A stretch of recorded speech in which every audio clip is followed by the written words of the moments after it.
Hello everyone, welcome back to Hafsa Times. Recently, a devastating plane crash shook South Korea, leaving the whole world in a shock and having a lasting impact on the aviation industry.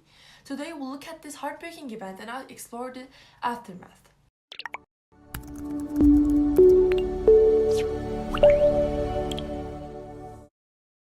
Jeju Air Flight 7C-2216 was a scheduled international passenger flight from Bangkok, Thailand to Muang County, South Korea, set to approach on December 29, 2024. The aircraft was carrying 181 people, including the crew, when it suffered a bird strike and issued a Mayday alert. After the alert, a go-around was performed. During the second landing attempt, the plane failed to deploy its landing gear. Its belly landed far beyond the touchdown zone and hit a barrier surrounding a concrete structure that supports the antenna array for the instrument landing system. The collision killed 179 people, including 4 crew members and 2 surviving flight attendants seated at the rear of the plane, were rescued with injuries after their section detached from the fuselage.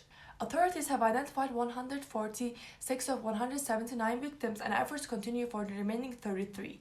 This crash marked the worst aviation disaster in South Korea's airline history since the 1997 crash of Korean Air Flight 801 in Guam. After the collision, the authorities revealed the bird strike caused severe damage to the aircraft's critical parts, including the landing gear mechanism. Although it's unknown why the gear mechanism did not activate the second landing attempt, investigators suspect the bird strike. Inspectors have retrieved both of the black boxes from the remains of the aircraft and are actively working to analyze the data from the cockpit voice recorder.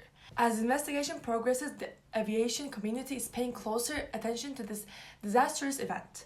This crash also highlighted the need for continued advancements in aviation safety.